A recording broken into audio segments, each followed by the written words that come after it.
Hello. Hello sir. जी, आवाज़ आ रही है मेरी? Yes sir. जी, सभी लोग आ गए? 50% आए। अच्छा। देखो, जो इंटेलिजेंस वाला पार्ट था, जो मैंने बीच में छोड़ दिया था, मैं उसको पूरा कंप्लीट कर रहा हूँ, ठीक है ना? और मैंने इंटेलिजेंस वाले पार्ट में मैंने आपको इंटेलिजेंस के टाइप भी बता दिए थे, इंटेलिजेंस की थ्योरी बता दी थी और उनके सूत्र भी बता दिए थे मैंने आपको।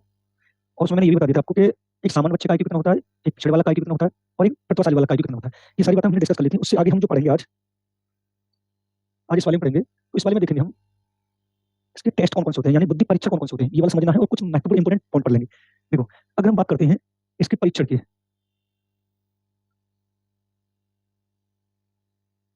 इसके टेस्ट कौन-कौन से होते हैं या कितने भागों में बाँटे गए, तो हमें स्टार्ट करना है, तो हमें बताना है कि इसके जो टेस्ट हैं, वो 2 भागों में बाँटे गए। और एक बात तो ध्यान रखिएगा, ये बड़ा इंपोर्टेंट पार्ट है। यानी बुद्धि के परीक्षण जो है, बुद्धि के टेस्ट हैं, वो 2 भागों में बाँटे गए और वो 2 भाग कौन-कौन से हैं, तो हमें बताना है। पहला है व्यक्तिगत बुद्धि परीक्षण, दूसरा है सामूहिक बुद्धि परीक्षण। इसको बोलते हैं इंडिविजुअल इंटेलिजेंस टेस्ट। इसको बोलते हैं ग्रुप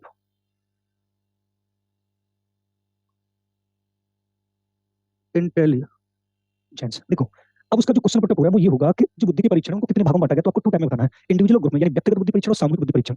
अब व्यक्तिगत बुद्धि परीक्षण के जो जनक हैं वो आपको बताने हैं बिने, यानी अल्फ्रेड बिने या बिने। सामूहिक बुद्धि परीक्षण का वो विकास आपसे पूछे तो आपको बताना है इसका जो विकास हुआ था वो हुआ था प्रथम विश्व युद्ध के समय। और जो हमारा प्रथम विश्व युद्ध हुआ था वो हुआ था 1914 में। यानी प्रथम विश्व युद्ध के समय जो सामूहिक बुद्धि परीक्षण का विकास हुआ था और जो हमारा प्रथम विश्व युद्ध हुआ था वो 1914 में हुआ था। अब बात यहाँ पर ये वाली आती है कि सामूहिक बुद्धि परीक्षण को 2 भागों में बांटा गया है। इसको समझना, इसको 2 भागों में बांटा गया है। एक बांटा गया आर्मी अल्फा परीक्षण और दूसरा बांटा गया आर्मी बीटा परीक्षण।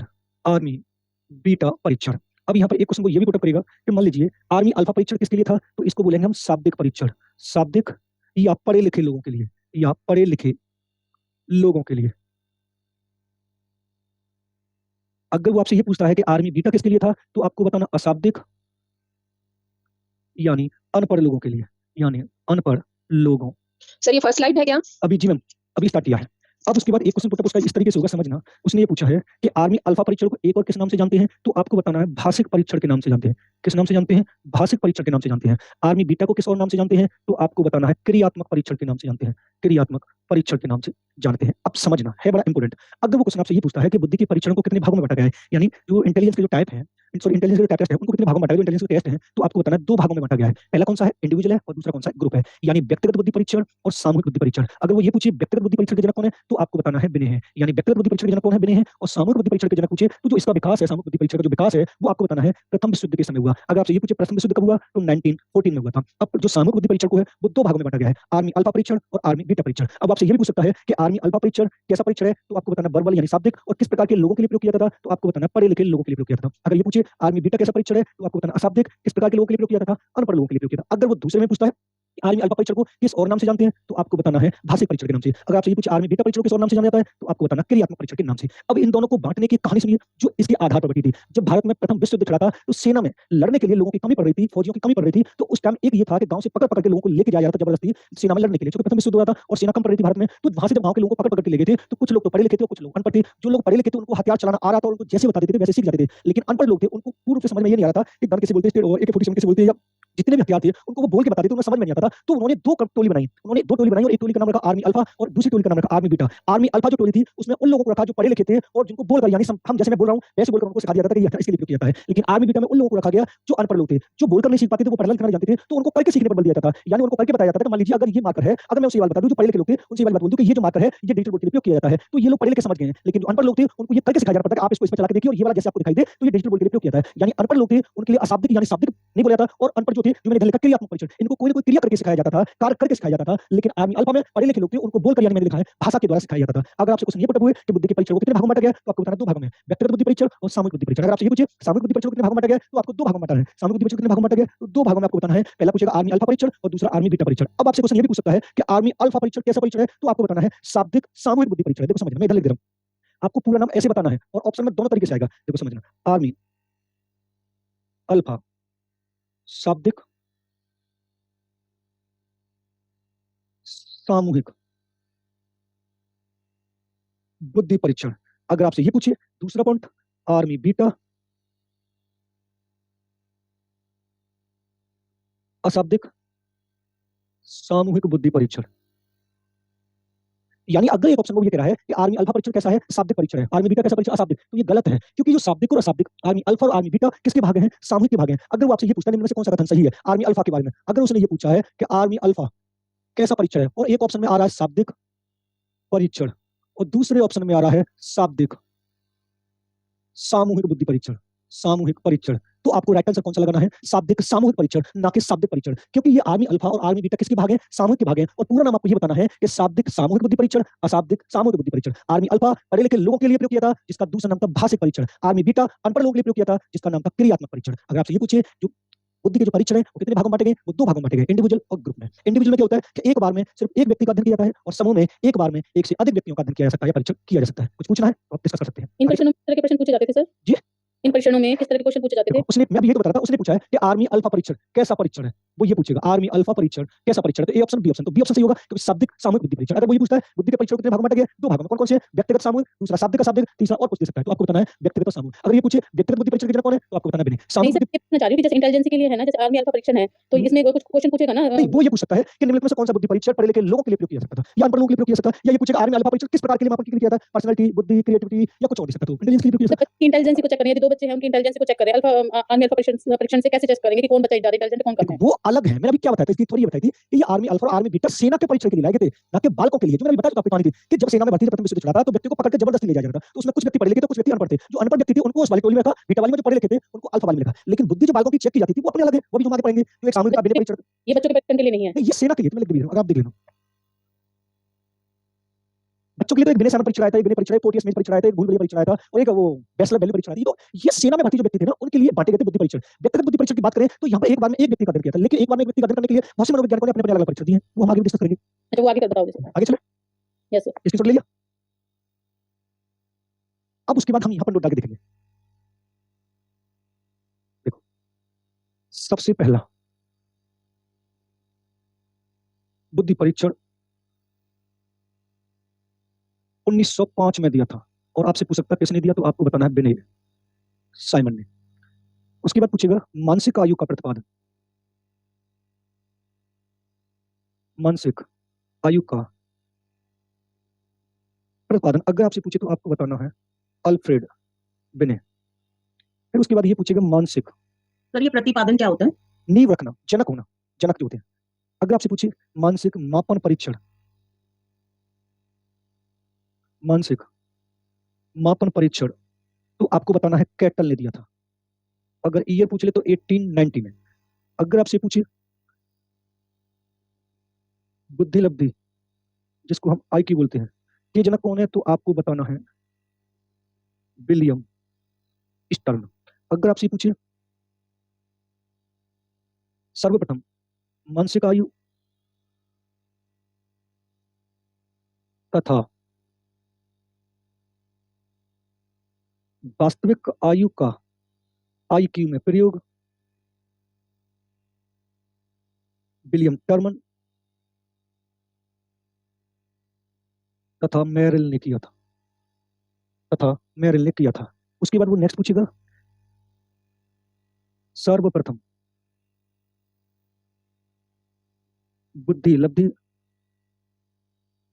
आईक्यू में 100 से गुणा विलियम स्टर्न ने किया था, विलियम स्टर्न ने किया था। उसके बाद वो पूछेगा आध्यात्मिक बुद्धि के जनक, तो आपको बताना है डेनियल कोलमैन। आपके ये वो क्वेश्चन है जो फैक्चुअल पूछे जाएंगे बल्लनर। अगर आपसे ये पूछे कि सबसे पहला बुद्धि परीक्षण किसने दिया, तो आपको बताना बेने साइमन ने दिया था 1905 में। फिर उसके बाद ये पूछेगा मानसिक यानी मेंटल एज का प्रतिपादन किसने किया था, तो आपको बताना अल्फ्रेड बिने ने। अब आपके दिमाग में एक बात ये आ रही होगी कि जो मानस जो वाला एक है बेने साइमन और एक है अल्फ्रेड बिने, ये दोनों अलग अलग है। अगर आपके एग्जाम में खाली बिने लिखे आ रहा है तो बात होगी अल्फ्रेड बिने की। बिने साइमन ने पूरी बुद्धि के टॉपिक में सिर्फ एक ही कार्य दिया है, वो है उन्होंने सबसे पहला बुद्धि परीक्षण दिया है 1905 में। बाकी उन्होंने कोई भी कार्य नहीं किया, बाकी जितना भी कार्यभार है वो अल्फ्रेड बिने ने किया है। लेकिन अगर हम यहाँ पर एक नोट डाल के पढ़ें जो आपको समझ में भी आए, अगर आपसे ये पूछे कि बुद्धि मापन शब्द का सर्वप्रथम संप्रत्यय सर्वप्रथम कॉन्सेप्ट भी बोल सकते हैं। तो वो किसने दिया सर्वप्रथम कॉन्सेप्ट? तो कोई बताएगा किसने दिया सर्वप्रथम? किसने? William stern. नहीं, विलियम वुंट ने। किसने दिया है? विलियम वुंट ने। अगर ईयर पूछे तो 1979, और 1979 में विलियम वुंट ने क्या 18 कहा? लिखा है सर आपने 1879। 1879 है। अब आपसे ये पूछे कि 1879 में विलियम वुंट ने क्या कहा था, क्या किया, कोई बताएगा?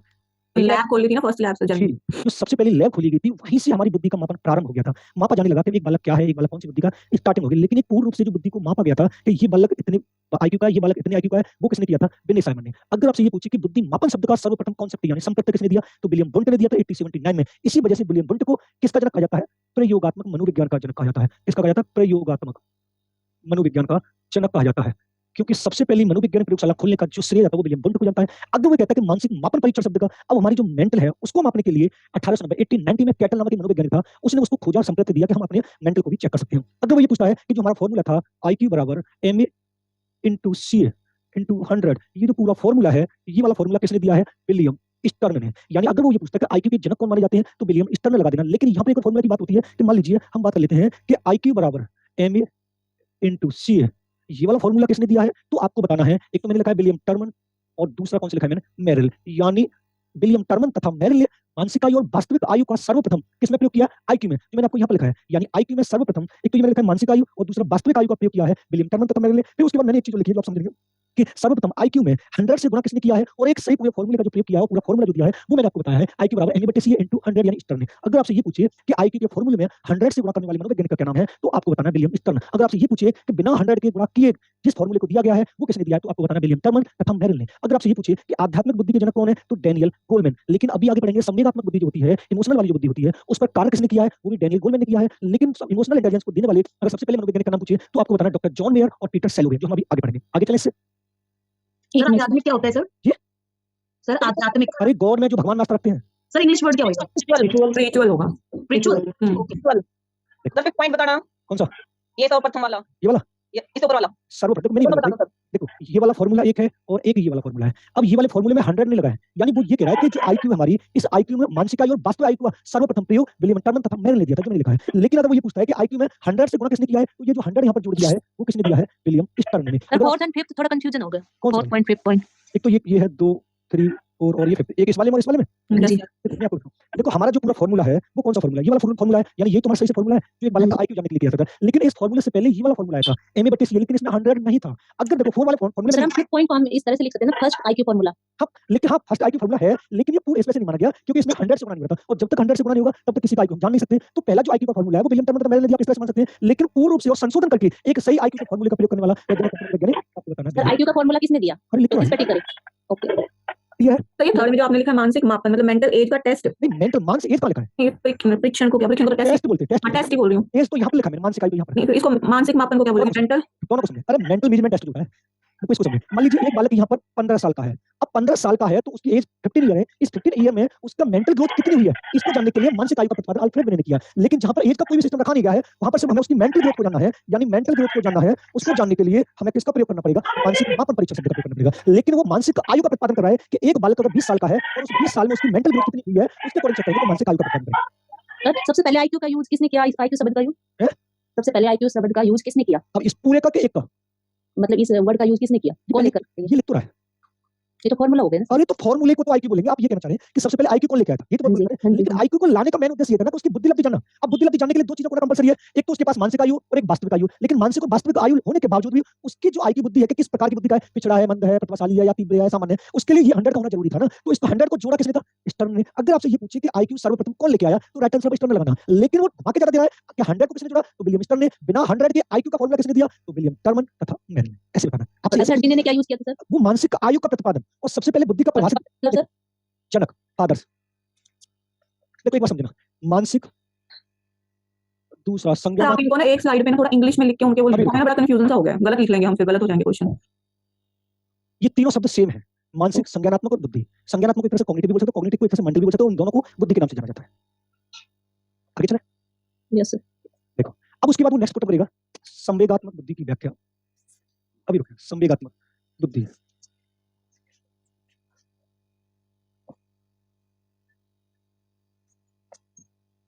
सर आपने संवेग भी नहीं बताया, कितने संवेग 14 होते हैं, कौन से होते हैं, उनकी मूल प्रवृत्तियां भी नहीं बताई सर। अरे मैंने भी संवेग वाला टॉपिक पढ़ा दिया आपको। नहीं, आपने जिक्र करवाया था कहीं संवेग ऐसे का। तो अब देखो इसमें भी आगे जिस दिन आएगा तो पूरा जिक्र करूंगा। सर, ये मानसिक आयु का कंसेप्ट तो अल्फ्रेड बिने लेकर आया और यूज इसमें विलियम टर्नर ने किया है। जो डॉक्टर जॉन मेयर और पीटर सेलोवे है। अगर वो आपसे ये पूछता है, टर्नर ने ये बताएंगे ना कि 100 से डिवाइड करने से पहले जो सिंपल फॉर्मूला टर्नर ने दिया था। जी मैडम, सर पीटर आगे कौन लिखा है, पीटर आगे? पीटर सेलोवे। देखो एक बार इसको दोबारा समझिए, फिर आप फिर कंफ्यूज करेंगे, मैं आपको फिर बता रहा हूं। अगर बिना 100 के फॉर्मूला की बात करें तो आपको टर्मन और मेरल बतानी है। अगर 100 जोड़ की बात करें तो आपको स्टर्न बताने हैं, इतना बताना है। अगर वो ये पूछता है कि बुद्धिलब्धि आईक्यू के जनक कौन है, तो मैंने आपको बकायदा बताया है स्टर्न है, कि जब तक आईक्यू में 100 नहीं लग गया था तब तक आईक्यू का फॉर्मूला पूर्ण कंप्लीट नहीं माना गया था। इतना ध्यान रखना। डॉक्टर जॉन मेयर और पीटर सेलोवे।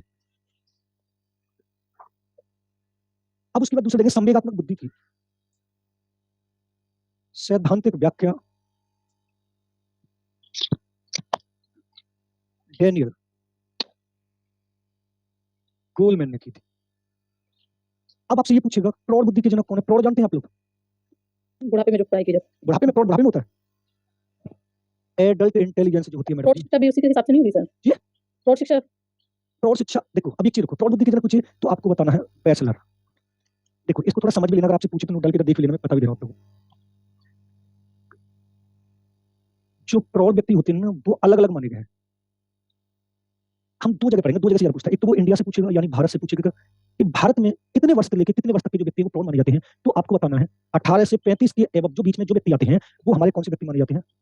प्रौढ़ माने जाते हैं। अगर वो अमेरिका की बात करता है तो आपको बताना है 12 से 35 वर्ष के बीच में जो भी छात्र या व्यक्ति आते हैं वो प्रौढ़ माने जाते हैं। देखो शैशवावस्था, बाल्यावस्था, किशोरावस्था, युवावस्था, फिर आती है प्रौढ़ावस्था। प्रौढ़ावस्था वो होती है जिसमें एक तरह से व्यक्ति पूर्ण रूप से ग्रस्त में चला जाता है, या जिनकी शादी नहीं होती वो पूर्ण रूप से परिपक्व यानी मैच्योर हो जाता है। अब प्रौढ़ावस्था जो अलग अलग देशों में मानी गई वो मानी गई है कि 18 से 35 वर्ष में कहां से कहां तक मानी गई, तो भारत में मानी गई है। और अमेरिका में जिस बालक की आयु 12 से ज्यादा होगी और 35 से कम है, 35 के बीच में है, उसको एडल्ट माना जाता है। लेकिन इंडिया में जिसकी 18 to 35 के बीच में 18 या 35 है तो वो प्रौढ़ माना जाता है। प्रौढ़ का मतलब तो युवा अवस्था कौन सी होगी? 18 से 12 से 18 वाली। एडोलेसेंस भी है, युवा अवस्था भी है। हाँ देखो आ रही है, एडोलेसेंस 30 to 18 मानी जा रही है, 30 to 19 मानी जा रही है, और ये 18 to 35 मानी जा रही है। आगे है ये तो देखो, देखो ये जो है ये अलग अलग मनोविज्ञान को दिया। किशोरावस्था में शैक्षिक मनोविज्ञान की दृष्टि से अलग है, रॉस की अलग है, पॉल्सन की और है, हरलॉक की और है, मतलब और है। लेकिन अगर वो प्रौढ़ व्यक्ति मानता है कि एडल्ट कौन से व्यक्ति होते हैं, तो आपको अगर पूछे भारत में तो आपको बता देना है कि जो व्यक्ति 18 से 35 वर्ष का हो जाता है वो एडल्ट माना जाता है। अगर अमेरिका की बात करें तो जो व्यक्ति 12 से 35 का हो जाता है या उसके बीच में होता है वो प्रौढ़ कहलाता है। अब यहाँ पर प्रौढ़ व्यक्ति कौन से हैं? उनकी बुद्धि का मापन करने के लिए बेसलर नामक मनोवैज्ञानिक आया था जिन्होंने प्रौढ़ बुद्धि को परिभाषित किया था। अब आगे चलते हैं। देखो ये पूरा समझ लिया, क्लियर पूरा। अगर प्रौढ़ की बात करें, अब आपने देखो प्राथमिक विद्यालय में देख समझ लेना आपके में है या नहीं। आपके यहाँ पर राज्य में आप लोगों ने देखा होगा प्रेरक का नाम सुना? प्रेरक का जो प्राथमिक विद्यालय में होते हैं, प्रेरक का नाम सुना है? नहीं देखो बनते हैं, मैं अपने यूपी की बात करता हूँ। यूपी में क्या होता है, प्रेरक का मतलब क्या होता है कि देखो यूपी में एक तो गवर्नमेंट टीचर होंगे जो एग्जाम के थ्रू आएंगे, उसके बाद वो शिक्षा मित्र होंगे जो पहले से ही उसमें सेलेक्टेड है, उसके बाद ये प्रेरक और होते हैं। ये जो दोनों टीचर हैं, गवर्नमेंट टीचर और शिक्षा मित्र, ये बालकों को पढ़ाने के लिए है, बालकों को पढ़ाने के लिए। अब उसके बाद गांव में कुछ लोग ऐसे होते हैं जो किसी कारणवश नहीं पढ़ पाए हैं, बिल्कुल भी उन्होंने एक दिन भी स्कूल में जाकर शिक्षा ग्रहण नहीं की है, उसके बावजूद वो खाली बैठे हैं, यानी कोई भी काम नहीं करते, बिल्कुल खाली बैठे हुए हैं। तो उनके लिए सरकार ने इस प्रेरक नाम की एक स्कीम चलाया था। और ये प्रेरक दो होती है, गर्ल्स होता है यानी लेडीज और एक जेंट्स होता है। ये क्या करते हैं कि जो व्यक्ति 30 साल से या 35 साल से एवं के हैं लेकिन किसी भी काम धंधे पर नहीं जाते हैं, तो ये प्रेरक जो लेडीज और जेंट्स दोनों यानी गांव में जो भी लेडीज खड़ी बैठी हुई हैं, 35 से एवं हो सकती है, 35 40 तक भी हो सकती है, 45 तक भी हो सकती हैं, उनको बुला के लेके आएंगे। और जहां पर ये बच्चे पढ़ते हैं जिस स्कूल में, उस स्कूल में एक रूम है, अलग कमरे में इनके लिए डिसाइड कर दिया गया, उनमें बैठाकर इन प्रौढ़ व्यक्तियों को पढ़ाया जाएगा, थोड़ा बहुत अवगत कराया जाता है। जिसमें मैंने आपको दो चीज बताई थी, एक होता है साक्षर और एक होती है साक्षरता। साक्षर मींस होता है व्यक्ति का पढ़ा लिखा होना, और साक्षरता मींस होता है व्यक्ति के पास डिग्री होना। जिसके पास डिग्री है वो साक्षरता की श्रेणी में आएगा, और जो सिर्फ पढ़ा लिखा है, कोई भी बात उसके पास डिग्री नहीं है, वो व्यक्ति साक्षर कहलाएगा। और जो प्रौढ़ व्यक्ति थे इनको बनाने का मेन उद्देश्य क्या था? साक्षर। और साक्षर का अर्थ था पढ़ा लिखा होना, यानी जो व्यक्ति पढ़ा लिखा होता है उसको साक्षर बोला जाता है। और इनको साक्षर करने के लिए बेसवेल नामक मनोवैज्ञानिक ने पहले प्रौढ़ बुद्धि को खोजा, उसी की तर्ज पर, उसी के बेस पर, उसी के आधार पर इन प्रेरकों को नियुक्त किया गया है यूपी में। हो सकता है आपके यहाँ पर आपके स्टेट में किसी और नाम से जानते हो, लेकिन हमारे यूपी में प्रेरक के नाम से जाना जाता है। ऐसे व्यक्ति जो किसी कारणवश अपनी पढ़ाई नहीं कर पाए हैं उनको साक्षर करने के लिए किसको लाया गया था? उसको प्रेरकों को लाया गया। लेकिन यहाँ पर अगर मैं अपनी तरफ से एक क्वेश्चन और ऐड कर दूं तो आपको ये वाली बात बतानी है कि मान लीजिए कोई प्रौढ़ व्यक्ति है, यहाँ पर पढ़ा लिखा, मैंने ये वाली बात कर दी है, इनको कराने के लिए सरकार इसको लेके आई है। लेकिन अगर इन व्यक्तियों को ये वाला कराना हो, साक्षरता कराना हो, और साक्षरता में मैंने आपको बताया था जिसके पास डिग्री होगी वो साक्षरता कहलाएगा, तो किसी व्यक्ति को डिग्री प्रदान करने के लिए किस वाली योजना को लाया गया? कोई बता पाएगा? ऐसे व्यक्ति जो किसी कारणवश पढ़ नहीं पाए या किसी कारणवश पढ़ाई करने से छूट गए हैं, उनको डिग्री प्रदान करने के लिए किसको लाया गया? कोई बताएगा? कोई बताएगा? Adult intelligence. एडल्ट को लाया गया। और बताएं, और कोई बताएगा? क्वेश्चन रिपीट करना क्या था सर? प्रेरक दोबारा समझना, बहुत इंपॉर्टेंट क्वेश्चन समझाऊंगा। देखो, मान लीजिए मैंने बताया प्रेरक वो व्यक्ति थे जो किसी कारणवश जो व्यक्ति नहीं पढ़ पाए हैं, जो यहाँ पर व्यक्ति मैंने बताए थे, उनको पढ़ाने के लिए यूपी सरकार ने प्रत्येक प्राथमिक विद्यालय में प्रेरकों की नियुक्ति की। और प्रेरकों की नियुक्ति करने के लिए दो तरीके से प्रेरक पढ़ाते थे, एक साक्षर होता था, एक साक्षरता होता था। साक्षरता मींस ये था कि जो सिर्फ पढ़ा लिखा हो, यानी जिस व्यक्ति को शब्दों और अक्षरों का ज्ञान हो जाए और साइन करना सीख जाए, और अगर कोई किसान है वो पढ़ा लिखा नहीं है, उसको सिर्फ इतना पढ़ा लिखा दिया जाए कि वो अपने खेत में किसी भी क्षेत्र में दवा दे रहा है, दवा देते समय वो उस दवा को पढ़ ले कि ये कितने एकड़ में कितनी दवा लगेगी, या अगर कोई व्यक्ति किसी खाली पेपर पर साइन कर रहा है तो उस पेपर को पहले पढ़ ले कि इस पेपर में लिखा क्या है। इतना सब कुछ जानकारी प्रदान करने के लिए किसको लाया गया था? प्रेरक, जिसका शब्द मैंने आपको साक्षर बताया था। साक्षर का शब्द होता है पढ़ा लिखा होना, जिसके पास कोई डिग्री नहीं, लेकिन ऐसा व्यक्ति जो किसी कारणवश अपनी पढ़ाई को बीच में छोड़ चुका है, लेकिन वो आगे और पढ़ना चाहता है, या जॉब में रहते हुए पढ़ना चाहता है और उसे कोई और डिग्री हासिल करनी है, जो हमने साक्षरता में रखा है, उस साक्षरता की डिग्री को प्रदान करने के लिए भारत सरकार किसको लेके आया था? इग्नू सर, इग्नू हाँ, आगे दिमाग में जब से कहा था किसको लेके आए थे? इग्नू को। और इग्नू की स्थापना कब हुई, कोई बताएगा? 53 में। अरे वाह, कुछ खाएंगे आप? 1985 में। अच्छा, क्या खाएंगे? यूपी की फेमस मिठाई, कौन सी? जलेबी? पता नहीं है ना सर, मैं क्या है वहाँ की फेमस। जलेबी है, जलेबी, जलेबी। देखो, अगर आपसे ये पूछे कि साक्षरता किसे कहते हैं, कि जिस व्यक्ति को डिग्री पास हो वो साक्षरता में आएगा, और जो व्यक्ति पढ़ा लिखा है वो साक्षर में कहलाएगा। और किसी व्यक्ति की साक्षरता को बढ़ाने के लिए किसी कारणवश वो छूट गई उसकी पढ़ाई, इग्नू को लेके आए थे, और इग्नू दूरस्थ यानी ओपन शिक्षा प्रदान करती है, और ओपन शिक्षा प्रदान करती है, और इग्नू की स्थापना कुछ 1985 में हुई थी। और साक्षरता का मींस आपने आपको पढ़ा लिखा बताया। अगर आपसे ये पूछे कि प्रौढ़ बुद्धि के जनक कौन है, तो मैंने आपको बताया बैचलर। अगर आपसे पूछे प्रौढ़ व्यक्ति भारत में कहां से कहां तक माने जाते हैं, तो आपको बताना है 18 से 35 के बीच में। अगर आपसे पूछे अमेरिका में कितने माने जाते हैं, तो आपको बताना है 12 से 33 वर्ष के। आगे चले। अब देखो, अब यहाँ पे एक बात समझेंगे नोट डाल के, जो आपको वेरी वेरी इंपोर्टेंट और सही लगेगी, समझना। अगर वो पहला क्वेश्चन पूछता है कि विनय साइमन परीक्षण कौन सी ईयर में आया था, तो मैंने आपको बताया था 1905 में। फिर उसका दूसरा क्वेश्चन मतलब ये हो सकता है विनय संशोधित परीक्षण। तो अगर वो इसकी ईयर पूछे तो आपको बताना है 1908 में या 1911, 1908 1911 में। फिर तीसरा क्वेश्चन वो ये पूछ सकता है स्टैनफोर्ड विनय संशोधित परीक्षण। सर इनके इंग्लिश नेम्स भी लिख दो। संशोधन को क्या बोलते हैं? रिवाइज बोल सकते हैं। विनय को विनय बोलेंगे। विनय टेस्ट कब आया? 1905 में। विनय रिवाइज टेस्ट कब आया? 1908 1911 में। सर रिवाइज नहीं होता है ये, Modified. मॉडिफाइड या तो नो मॉडिफाइड अमेंडमेंट तो शायद सर ये वर्ड्स ना यूज नहीं होते, टेक्निकल कुछ अलग ही वर्ड्स होते हैं इनके। तो हमें ना पीछे आवाज टेस्ट करा रहे हो पढ़ते हुए भी, मुझे तो इतनी प्रॉब्लम आई है, बहुत सारे वर्ड के टेक्निकल नेम ही अलग हैं, हम गलत पढ़ रहे हैं। अभी नहीं, रुके, अभी सुनिए। देखो, अब पहले मेरी बात एक और लिख लेना, फिर उसके बाद समझाता पूरा। अगर वो कहता है कि विनय साइमन परीक्षण, पहले लिख लेना तो विनय साइमन परीक्षण कितने वर्ष तक कितने बालकों के लिए आए थे, तो आपको बताना 3 से 16 वर्ष तक के बालक थे। बालकों के लिए। उसके बाद एक आया था पोर्टियस मेज परीक्षण, इन्होंने दिया था 3 से 14 वर्ष तक के बालकों के लिए। अगर आपसे ये पूछिए बैचलर वैल्यू परीक्षण, तो ये था 10 से 60 वर्ष तक व्यक्तियों के लिए। अगर वो आपसे ये पूछता है कि विनय साइमन सेकंड लास्ट पॉइंट क्या लिखा है? पोर्टियस मेज परीक्षण,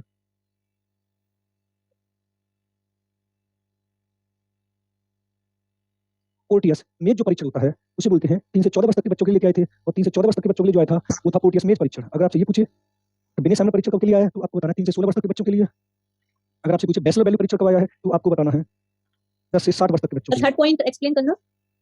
बैचलर वैल्यू परीक्षण जो होता है, देखो जो मैंने आपको बताया था ना कि जो व्यक्ति प्रौढ़ होते हैं, प्रौढ़ व्यक्ति मैंने आपको बताया था 18 से 35 तक के लिए, लेकिन जो वैल्यू थे, जो बैचलर थे मनोवैज्ञानिक, उन्होंने अपना जो परीक्षण बनाया था वो बनाया था बैचलर वैल्यू के नाम से। और बैचलर वैल्यू से नाम से जो परीक्षण बनाया था उसमें जितने भी क्वेश्चन उन्होंने रखे थे, उन क्वेश्चनों को उन्होंने 10 वर्ष से जो बालक स्टार्ट होगा और 60 वर्ष तक का व्यक्ति उन सारे क्वेश्चनों को अटेंड कर सकता है। यानी जितने भी उन्होंने बालकों के विचारों को उन क्वेश्चनों में डाला है, उन टेस्ट में डाला है, जिस तरीके से उसने प्रश्न रखे हैं बैचलर ने, उसमें वो 10 वर्ष से बालक लेगा और 60 वर्ष तक के बालक की जितनी भी रुचि है, जितनी भी योग्यता है, जितने भी उसके कार्य करने के तरीके हैं, उन सबको उसने इसमें डाल दिया है बैचलर वैल्यू परीक्षण में। आपसे क्वेश्चन ये पूछेगा कि बैचलर वैल्यू परीक्षण किस प्रकार के बालकों के लिए प्रयोग किया था, किस प्रकार के व्यक्तियों के लिए, तो आपको बताना है 10 से 60 वर्ष तक के जितने भी बालक या व्यक्ति हैं उनके लिए बैचलर वैल्यू परीक्षण को लाया गया। अगर आपसे ये पूछे पोर्टियस टेबल जो परीक्षण जो है मेज परीक्षण है वो कितने प्रकार के बालकों के लिए किस वर्ष तक के लिए, तो 3 से 14 ईयर या 3 से 14 वर्ष तक के बालकों के लिए प्रयोग किया गया। अगर आपसे ये पूछे विनय साइमन जो परीक्षण 1905 में जो मैंने इधर लिखा है ये किस प्रकार या कहां तक के बालकों के लिए लाया गया, तो आपको बताना है जो बालक 3 वर्ष से 16 वर्ष तक था उसके लिए बैचलर वैल्यू उसका विनय साइमन परीक्षण को लाया गया। अगर आपसे ये पूछे कि विनय साइमन परीक्षण कौन से समय आया है, तो आपको बताना 1905 में।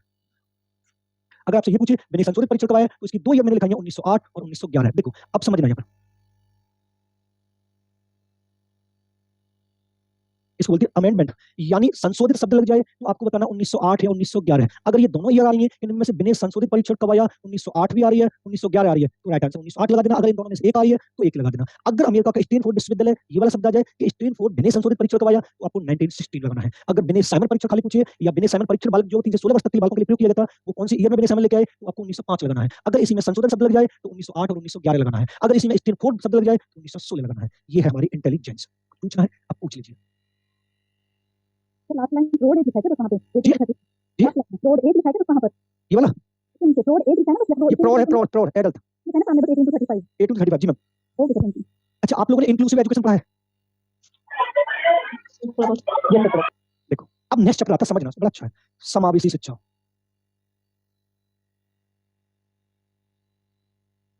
इंक्लूसिव एजुकेशन पढ़ा है आप लोगों ने? इंक्लूसिव एजुकेशन किसे कहते हैं? 100% डालेंगे एचपीएससी में, 2 क्वेश्चन देके जाएगा आराम से। देखो, अब इंक्लूसिव एजुकेशन होता क्या, समझना। देखो, थोड़ा सा समझेंगे और थोड़ा इसके 2 प्रकार और हैं।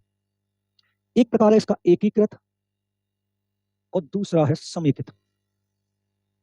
यानी एकीकृत शिक्षा और समेकित शिक्षा, इन दोनों को इंग्लिश में बोलते हैं इंटीग्रेटेड एजुकेशन। दोनों का एक ही वर्ड है। एक ही होता है। अब समझना क्या, मान लीजिए एक पापा जी हैं और उनके 2 बेटे हैं, समझना। यानी जो पापा जी हैं वो हमारे कौन है? समावेशी शिक्षा, यानी ये बड़े हैं और इनके 2 बेटे हैं ये। अब दोनों बेटे क्या होते हैं कि मान लीजिए अगर आपसे ये बोला जाए कि एक पापा जी के 2 बेटे हैं और उन दोनों बेटों में से अगर किसी एक के पापा जी का नाम है तो उनके एक ही पापा जी का नाम की बात होगी। लेकिन कभी-कभी क्या होता है कि जो 2 बेटे हैं दोनों की विचारधारा अलग-अलग होगी, लेकिन दोनों की जो विचारधारा अलग-अलग होगी वो दोनों विचारधारा जुड़ी होंगी अपने पापा से। अब समावेशी शिक्षा किसे कहते हैं? आपको ये समझना है कि जब एक बालक किसी भी जाति का हो, किसी भी धर्म का हो, किसी भी लिंग का हो, किसी भी समुदाय का हो, अमीर हो, गरीब हो, उसको हमें ध्यान में नहीं रखना है। और जो निःशुल्क एवं अनिवार्य शिक्षा अभी वर्तमान में है 3 से 18 वर्ष, जो फ्री का एजुकेशन है और कंपल्सरी जो एजुकेशन है उसमें शामिल करना, वो कौन सी शिक्षा कहलाएगी? इंक्लूसिव एजुकेशन कहलाएगी।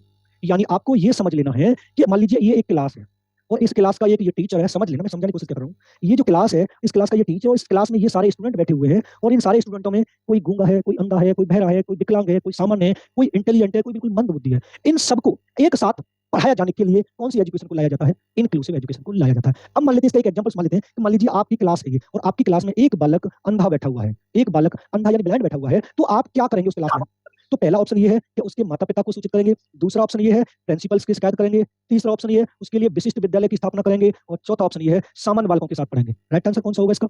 सामान्य बालकों के साथ पढ़ाएंगे। यानी सभी बालकों के साथ मिलकर पढ़ाएंगे या उसके लिए अलग से व्यवस्था करेंगे? सभी बालकों के साथ सर। सभी बालकों के साथ पढ़ाएंगे। अब आपसे क्वेश्चन ये पूछा जाए कि जब एक टीचर टीचिंग कार्य करते समय एक अंधे बालक को सामान्य बालकों के साथ पढ़ाने की कोशिश कर रहा है, तो वो किस प्रकार की शिक्षा का प्रयोग कर रहा है? इंक्लूसिव एजुकेशन शिक्षा का प्रयोग कर रहा है। यानी जब एक अध्यापक सभी छात्रों को जो अदर स्टेट, अदर क्षेत्र और संस्कृतियों से हैं, विभिन्न जाति, लिंग, धर्म और समुदाय से हैं, उन सबको एक साथ जोड़कर पढ़ाने के लिए अध्यापक को कौन सी शिक्षा का प्रयोग करना पड़ेगा? समावेशी शिक्षा का प्रयोग करना पड़ेगा। अब एक बात आपको ध्यान में रखनी है, जब भी आप एग्जाम देंगे या जब भी आप टीचिंग कार्य करेंगे, तो आपकी जितनी भी पूरी क्लास है, ये जो हमारी पूरी क्लास है, इस क्लास में जितने भी छात्र बैठे, सॉरी, जितने भी छात्र बैठे हैं, इन छात्रों में ये चीज हो, यानी उनमें जान हो या वो जीवित हो, बालक किसी भी कंडीशन का हो, हमें उससे कोई मैटर नहीं रखता, बस वो जीवित हो और क्लास में बैठा हो, उसको कभी क्लास से बाहर नहीं निकालना है। जो सबको साथ मिलकर पढ़ाता है, कौन सी शिक्षा कहलाती है? कौन सी शिक्षा कहलाएगी? इंक्लूसिव एजुकेशन यानी समावेशी शिक्षा कहलाएगी। और एक बात तो ध्यान रखिएगा, कभी भी ना हमें विशिष्ट शिक्षण विधि का प्रयोग करना है, ना विशिष्ट अध्यापक का प्रयोग करना है, ना विशिष्ट कक्षा का प्रयोग करना है। देखो, समझ लेना और आपके अच्छे से समझ में आ जाएगा। ये वाला शब्द इसके साथ भी जुड़ सकता है, विशिष्ट विद्यालय, दूसरा विशिष्ट शिक्षा, विशिष्ट शिक्षण विधि, विशिष्ट पाठ्यक्रम और विशिष्ट अध्यापक। ये पांचों के पांचों पॉइंट कैसे रहते हैं हमेशा हमारे लिए? कैसे रहेंगे? नेगेटिव रहेंगे। यानी जब हम शिक्षण कार्य करेंगे तो हमारी क्लास में एक छात्र किसी भी कंडीशन में बैठा हो, अंधा, लूला, लंगड़ा, बहरा, बिल्कुल उसे दिखाई सुनाई कुछ भी नहीं दे रहा, विकलांग, हैंडीकैप हो, उसके लिए ना तो विशिष्ट विद्यालय की स्थापना करेंगे, ना विशिष्ट शिक्षा की स्थापना करेंगे, ना विशिष्ट शिक्षण विधि की स्थापना करेंगे, ना विशिष्ट पाठ्यक्रम को लेके आएंगे और ना उसके लिए अलग से विशिष्ट अध्यापक की स्थापना करेंगे। सभी को किस बालकों के साथ पढ़ाएंगे? सामान्य बालकों के साथ पढ़ाएंगे। उसके लिए हमें कौन सी शिक्षा को लेके आना पड़ेगा? इंक्लूसिव एजुकेशन को लेके आना पड़ेगा। इंक्लूसिव एजुकेशन क्लियर है?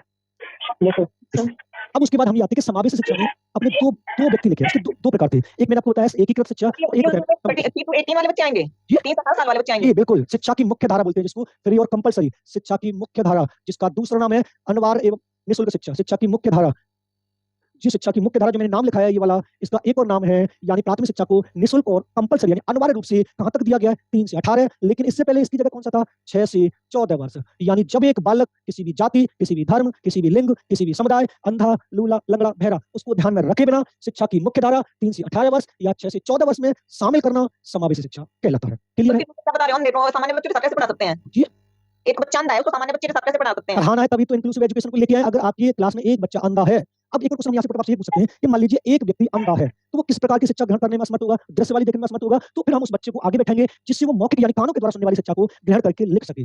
अगर उसके लिए अंधा है तो लुई ब्रेले नामक मनोवैज्ञानिक था जो स्वयं भी एक अंधा था, उन्होंने ब्रेल विधि का आविष्कार किया जिसमें स्पर्श के माध्यम से अध्ययन करते हैं। फना मूवी देखिए, फना, फना फना मूवी देखी है, फना आमिर खान और काजोल की। तो जहां पर आमिर खान की पहली बार एंट्री होती है बस में, तो काजोल एक पुस्तक पढ़ रही होती है और उस पुस्तक को पढ़ते समय वो स्पर्श का माध्यम प्रयोग करती है, यानी स्पर्श के माध्यम से प्रयोग करती है, यानी उंगलियों के स्पर्श से। जैसे मान लीजिए ये लिखा है छोटा आ, इस छोटे आ को लिखने के लिए इन बिंदुओं का प्रयोग करेंगे, इन बिंदुओं का प्रयोग करेंगे, और ये बिंदु थोड़ी उभर आती हैं जिसको हम आपका कौन मशीन बोलते हैं, और ये जब उभर आएंगी तो हम इसमें ऐसे स्पर्श से अध्ययन करेंगे। ये वाला अंधे बालकों के लिए लुई ब्रेल नामक एक मनोवैज्ञानिक ब्रेल लिपि में लेके आया था।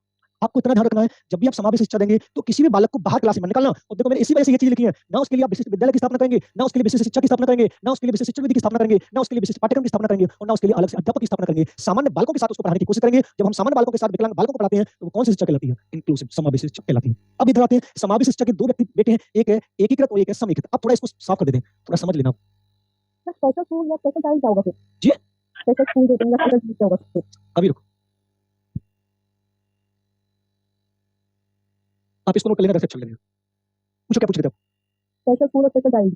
आपकी समझ आवाज नहीं आ रही है, तो स्पेशल चाइल्ड की बात कर रहे हैं। स्पेशल स्कूल और स्पेशल चाइल्ड की बात कर रहे हैं वो। अच्छा, एक तो विद्यालय, किस विशिष्ट विद्यालय क्या है, और दूसरा कौन सा? Special child. क्लास अटेंड की थी आपने, मैंने आपको विशिष्ट बालक पढ़ाया था। ये एक्सेप्शनल होता है, ऐसा बालक जो सामान्य से हटके है, या तो सामान्य से ऊपर भी हो सकता है और सामान्य से नीचे हो सकता है, वो स्पेशल चाइल्ड कहलाता है। और स्पेशल जो स्कूल वो होता है जो जिस उद्देश्य को ध्यान में रख के बनाया गया हो, इस उद्देश्य को ध्यान में रख के बनाया गया है। यानी ऐसा विद्यालय, मान लीजिए एक विद्यालय उनके लिए बनाया गया है जो ना तो सुन सकते हैं और ना बोल सकते हैं, और वो विद्यालय जिसमें ना सुनने वाले ना बोलने वाले बच्चों का एडिशन होगा, वो स्पेशल स्कूल कहलाएगा। अच्छा कहलाएगा, वो स्पेशल एजुकेशन कहलाएगा, स्पेशल विद्यालय कहलाएगा। अब बताएं, थोड़ा क्लियर तो ना? स्पेशल चाइल्ड वो कहलाता है जो सामान्य बच्चे होते हैं, जो नॉर्मल बच्चे होते हैं उनसे हटकर होता है, यानी जो नॉर्मल बच्चों से हटकर होता है, सामान्य से ऊपर भी हो सकता है, सामान्य से नीचे भी हो सकता है, वो स्पेशल चाइल्ड कहलाता है। अब थोड़ा इसको समझेंगे कि ये कौन-कौन से क्या है, यानी ये जो एकीकृत शिक्षा है और समेकित शिक्षा क्या कहलाती है। समावेश शिक्षा को मैंने आपको बता दिया, सभी बच्चों को एक साथ पढ़ाना। अब एकीकृत शिक्षा क्या होती है, थोड़ा इसको समझना। एकीकृत शिक्षा क्या होती है, देखो इसमें क्या होता है, इसमें क्या होता है, समावेशी शिक्षा वाला जो कंसेप्ट है इसलिए तो लेके आए थे कि बच्चों के मन में ये ना हो कि भाई वो अलग सा कुछ फील करे। कैसे? समावेशी शिक्षा इसलिए तो लेके आए थे ना कि जैसे सभी बच्चों के बीच में कोई बैठ के पढ़े, जैसे अंधा है या कोई लंगड़ा है या कुछ भी है, तो उसको अलग महसूस ना हो कि हमारे स्कूल में पढ़ाया मतलब उसके अंदर आत्मविश्वास की कमी ना हो, भावना ना आए। उसका आत्मविश्वास बनाए रखने के लिए, उसका मनोबल बनाए रखने के लिए ही तो इंक्लूसिव समावेशी शिक्षा है। देखो अब इसमें क्या होता है, एकीकृत शिक्षा में क्या होता है, जो एक दिव्यांग बालक को सामान्य बालकों के साथ पढ़ने का अवसर दिया जाता है। अब उसके बाद वो इसकी बात करेगा, समीकरण की क्या है, दिव्यांग बालक को, दिव्यांग में होता है हैंडीकैप, दिव्यांग बालक को सामान्य बालक के साथ पढ़ने के लिए शामिल किया जाता है। यानी एक जो हैंडीकैप बालक है और एक नॉर्मल बालक है, जब एक हैंडीकैप बालक है और एक नॉर्मल बालक है, जब इस हैंडीकैप बालक को नॉर्मल बालक के साथ पढ़ने का अवसर दिया गया, अभी उसको बुलाया नहीं गया है। मान लीजिए एक एग्जांपल समझा थोड़ा, और आपको अच्छे से समझ में आ जाएगा। देखो इधर समझिए, मान लीजिए, इन में डिफरेंस क्या है, जैसी लग रही है। अरे अभी बता तो रहे हैं, देखो डिफरेंट लग रहा है। यहाँ पर क्या किया जा रहा है और यहाँ पर क्या किया जा रहा है, देखो अभी समझा रहा हूँ, पूरा क्लियर हो जाएगा। मान लीजिए ये हमारी पूरी क्लास है और इस क्लास के टीचर हम हैं, यहाँ पर पूरे नॉर्मल बच्चे पढ़ रहे हैं। अब ये नॉर्मल बच्चे पढ़ रहे हैं, अब हमारे यहाँ पर एक हैंडीकैप बालक आता है और ये कहता है कि सर मैं आपकी क्लास ज्वाइन करना चाहता हूँ। हमने बोल दिया कि आपको पढ़ना है तो कल आपको 9 बजे आना है, यानी बात आज की हो रही है और इसे बुलाया कब है, कल 9 बजे बुलाया है। कब बुलाया गया? कल 9 बजे बुलाया गया है, तो उसको अवसर दे दिया गया है कि एक हैंडीकैप बालक कल आकर 9 बजे नॉर्मल बच्चों के साथ पढ़ सकता है। अभी आया नहीं है, बोल दिया गया है, उसे अवसर दे दिया गया है कि आप आ सकते हैं। फिर जैसे ही वो कल आकर, यानी कल आकर यहाँ पर पढ़ने लग जाता है, वो उनके साथ बैठ जाता है, तो शामिल हो जाता है, वो समेकित कहलाती है। यानी जब एक दिव्यांग छात्र को सामान्य बालकों के साथ पढ़ने का अवसर दिया जा रहा है, कौन सी शिक्षा कहला रही है? वो कहला रही है एकीकृत शिक्षा। जब एक दिव्यांग बालक को सामान्य छात्रों के साथ पढ़ने के लिए शामिल किया जाता है, वो कौन सी शिक्षा कहलाती है? समेकित शिक्षा कहलाती है। आपको इतना ध्यान में रखना है, जब इन दोनों शिक्षा की बात होगी, एकीकृत और समेकित की, तो दो नाम आएंगे, दिव्यांग और सामान्य, यानी नॉर्मल और हैंडीकैप। इसमें भी दो वाले नाम आएंगे, दिव्यांग और सामान्य। जब इन दोनों की बात होगी तो यहाँ पर देख लेना है कि जब एक दिव्यांग हैंडीकैप फिर नॉर्मल बच्चे के साथ पढ़ने का अवसर दिया जा रहा है, तो कौन सी शिक्षा कहलाएगी? एकीकृत शिक्षा कहलाएगी। जब दिव्यांग छात्र को सामान्य छात्र के साथ पढ़ने के लिए शामिल किया जा रहा है, तो कौन सी शिक्षा कहलाएगी? समेकित शिक्षा कहलाएगी। लेकिन यहाँ पर जब हम इंक्लूसिव एजुकेशन में पढ़ते हैं, एकीकृत में पढ़ते हैं, तो एकीकृत में कभी ये वाली बात नहीं बोलेंगे कि दिव्यांग को नॉर्मल के साथ नहीं वाला बोला है कि एक बालक किसी भी जाति, किसी भी लिंग, धर्म, समुदाय, किसी का भी हो, कोई भी कैसा हैंडीकैप हो, लूला हो, लंगड़ा, अंधा, बहरा जो भी हो, उसको ध्यान में रखना। शिक्षा की मुख्य दर जो हमारी फ्री ऑफ कंपल्सरी रखी गई है, 6 से 14 वर्ष पहली वाली है या 3 से 18 वर्ष। अगर 6 से 14 वर्ष वाली आ रही है और 3 से 18 नहीं आ रही, उसको लगा देना। अगर तीनों में से, अगर अब आपके दिमाग में वाली बात हुई कि सर 6 से 14 वर्ष भी आ गई और 3 से 18 वर्ष भी आ गई, दोनों आ गई, तो राइट आंसर 3 से 18 लगानी है, क्योंकि ये लागू हो चुकी है 2020। अगर दोनों में से कोई एक आती है तो कोई डाउट ही नहीं है। अगर दोनों आती है तो 110% आप 3 से 18 लगा देना। अगर वो ये पूछे अवसर दिया जा रहा है, एकीकृत है, शामिल किया जा रहा है, समेकित है, बिना किसी जाति, लिंग, धर्म सभी बच्चों के साथ पढ़ा रहे हैं, समावेशी शिक्षा है। तीनों शिक्षा क्लियर हुई? सर ये नाम अलग अलग है तो इसका दोनों को इंटीग्रेटेड ही बोलेंगे क्योंकि ये तो अलग अलग है, एकीकृत और समेकित। देखो इंटीग्रेटेड का मतलब ये होता है समेकित, एकीकृत, सबको साथ लेके चलना। सिर्फ दो नाम देने की जरूरत क्या है सर यहाँ अरे पर दोनों के आते तो चेंज है ना, पहले अवसर आएगा कि शामिल कर लेंगे। पर इसका भी शायद सर होगा, कोई दूसरा नाम तो होगा सर, ऐसे नहीं हो सकता ना। देख लेना। अब शुरू से पढ़ते हैं कि समावेश शिक्षा होती क्या है। समावेश शिक्षा के जनक कौन है? समावेश शिक्षा के लिए लेके कौन आया? कौन सी ईयर में आई है? देखो सबसे पहले हम हेडिंग डालेंगे समावेशी शिक्षा। इसको मैंने आपको बताया इनक्लूसिव। अगर वो आपसे ये पूछता है इसके फादर कौन है, तो आपको बताना है यूएसए।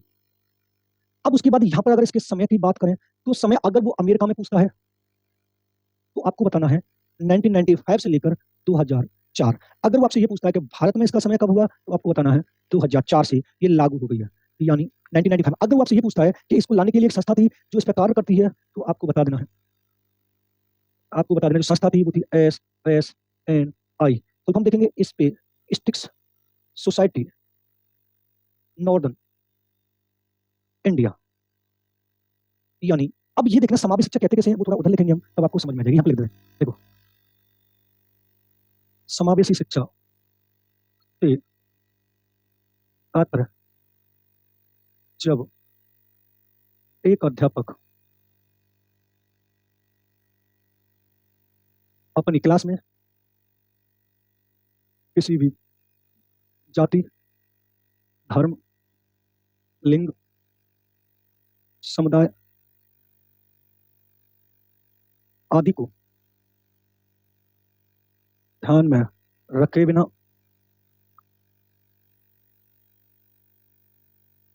शिक्षा की मुख्य धारा दोनों लिख दूंगा, 6 से 14 या 3 से 18 वर्ष में शामिल करना समावेशी शिक्षा कहलाता है। यानी बालक किसी भी जाति का हो, किसी भी धर्म का हो, किसी भी लिंग का हो, किसी भी समुदाय का हो, अमीर हो, गरीब हो, विकलांग हो, कैसा भी हो, उसको हमें ध्यान में नहीं रखना है और शिक्षा की मुख्य धारा 6 से 14 वर्ष या 3 से 18 वर्ष में शामिल करके उनको पढ़ाना है, समावेशी शिक्षा कहलाती है। समावेशी शिक्षा की सर्वप्रथम शुरुआत की बात करें तो यूएसए बतानी है। अगर समय की बात करें तो अमेरिका में 1995 से 2004 तक है, भारत में 2004 से ये लागू हो चुकी है और जो ये संस्था भारत में है, जो इसका कार्य कर रही है वो SSNI specific society northern India है। अब उसके बाद आगे चलते हैं, कुछ पूछना है इसमें? सर रुक जाओ 2 मिनट, टाइप करने दो। कर लीजिए।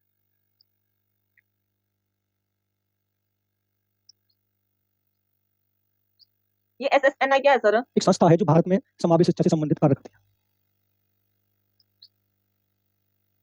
आगे चलें। सर 1 मिनट, सर ये एन का मीनिंग बताना चाह रहे थे। नॉर्दर्न सर ये कॉलेज में भी शामिल होती है? यहाँ तक है।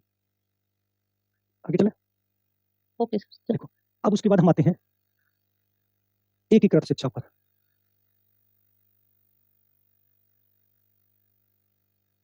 इस शिक्षा में एक दिव्यांग बालक को सामान्य बालकों के साथ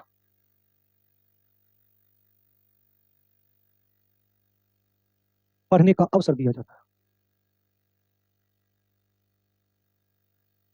अवसर दिया जाता है। उसके बाद पढ़ेंगे समेकित शिक्षा।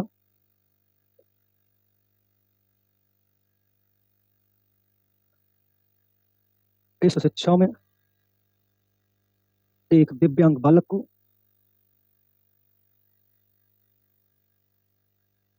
सामान्य बालकों के साथ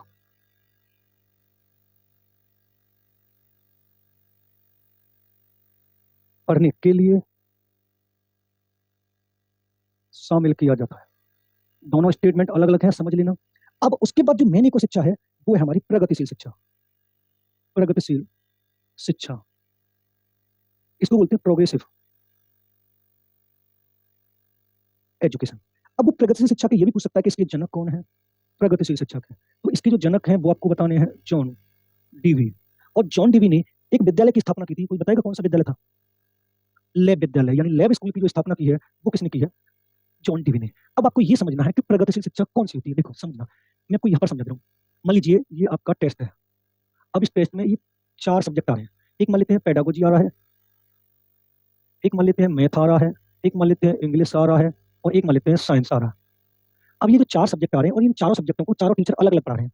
हम चारों टीचरों में ये बहस हुई है कि देखते हैं स्टूडेंट किस सब्जेक्ट में, यानी किस टीचर के सब्जेक्ट में सबसे ज्यादा मार्क्स लेके आते हैं। तो मान लीजिए इसमें भी टीचर और स्टूडेंट होंगे, इसमें भी टीचर और स्टूडेंट होंगे, इसमें भी टीचर और स्टूडेंट होंगे और इसमें भी टीचर और स्टूडेंट होंगे। अब हम इन चारों टीचरों में एक बहस हुई है, एक रेस हुई है, एक शर्त लगी है कि देखते हैं किस सब्जेक्ट में बालक सबसे ज्यादा मार्क्स लाते हैं। तो मैं अकेला मेहनत करूंगा तब मेरी पेडागोजी में ज्यादा मार्क्स आएंगे, या मैं और आप दोनों मिलकर मेहनत करेंगे तब हमारी सब्जेक्ट में ज्यादा मार्क्स आएंगे?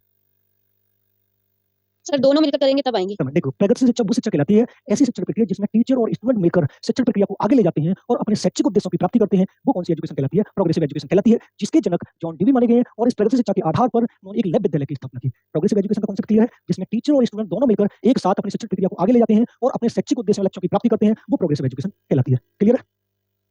देखो, इस शिक्षा में टीचर और छात्र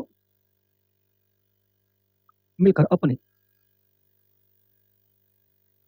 शिक्षण प्रक्रिया को आगे ले जाते हैं और अपने शैक्षिक उद्देश्यों की प्राप्ति करते हैं। इन तीनों में अगर आपको किसी भी एजुकेशन में कोई डाउट हो तो मुझसे पूछ सकते हैं। एकीकृत में मैंने आपको ये बताया है कि वो बता दो दो वाली में कौन सी बोले? कि अवसर में आगे शामिल में दोनों को मैंने आपको ये बता दिया है कि इंटीग्रेटेड बोला जाता है।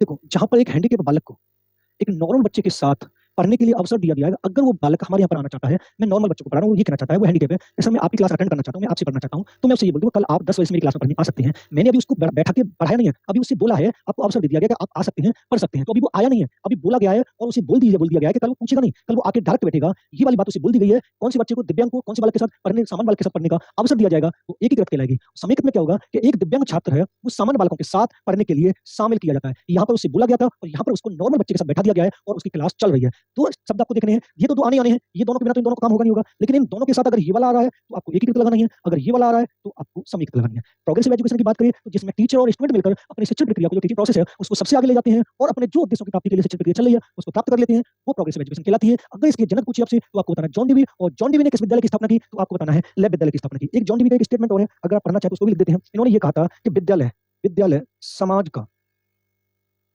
का लघु रूप है, यानी समाज का जो छोटा रूप माना गया, यानी स्मॉल रूप माना गया है, वो किसको माना गया है? विद्यालय को माना गया है। ये किसने कहा है? जॉन डीवी ने। लेकिन अगर आपसे ये पूछे कि जॉन डीवी की एक पुस्तक है, जो आपसे पूछे तो आपको बता देना है डेमोक्रेसी एंड एजुकेशन, यानी शिक्षा और जनतंत्र। अगर ये पूछे लैब विद्यालय की स्थापना किसने की है? जॉन डीवी ने। प्रगतिशील शिक्षा की स्थापना किसने की है? जॉन डीवी ने। और विद्यालय समाज का लघु रूप है, किसने कहा है? जॉन डीवी ने। जॉन डीवी को अरे क्या राइट किया, नीचे दिखाई नहीं दे रहा। यहाँ पर ये डेमोक्रेसी, हाँ जी, डेमोक्रेसी एंड एजुकेशन। तो डिसेबिलिटी पैरामीटर भी सेट किया गया है ये?